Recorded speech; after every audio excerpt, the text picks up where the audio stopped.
Hello friends, சுகரை control பண்ணுற millet கஞ்சி ரொம்பவே சூப்பராக இருக்கும். எனக்கு ரெடி மிக்ஸாக கிடச்சிது.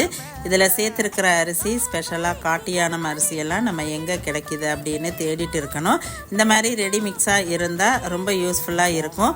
கிடச்சிச்சின்னா நீங்களும் ட்ரை பண்ணி பாருங்கள். இல்லை உங்களுக்கு ஃப்ரெஷ்ஷாக கிடைச்சா மாப்பிள்ளை சம்பா, காட்டியான அரிசி, ராகி, கம்பு, சம்பா கோதுமை, தெனை, வரகு, சாமை, குதிரைவாளி, வெந்தயம் எல்லாம் சேர்த்து காய வச்சு வறுத்து ரவா மாதிரி உடச்சி வச்சு கூட செஞ்சுக்கலாம். நான் இன்னைக்கு செஞ்சது 2 பேருக்கு 50 கிராம் போதும். 1 கப் கஞ்சி மிக்ஸுக்கு 7 கப் தண்ணி சேர்த்து வெங்காயம், தக்காளி, கேரட்டு, பச்சை மிளகாய், கருவேப்பிலை, உப்பு சேர்த்து 4 விசில் வச்சு எடுக்கணும். லாஸ்ட்டாக கொரியண்டர் லீவ்ஸ் சேர்த்து இறக்கினா கமன்னு கஞ்சி ரெடி. இந்த கஞ்சி கூட அப்பளத்தை நொறுக்கி போட்டு சாப்பிட்டா செம டேஸ்டாக இருந்துச்சு. இந்த கஞ்சியை வாரத்துக்கு 3 தடவை குடிச்சிட்டு வந்தால் நல்லா சுகர் கண்ட்ரோல் ஆகும். இது எந்த ப்ரமோஷனும் இல்லைங்க, எனக்கு ரொம்ப பிடிச்சிருந்துச்சு. அதை உங்க கூட ஷேர் பண்ணணும்னு தோணுச்சு.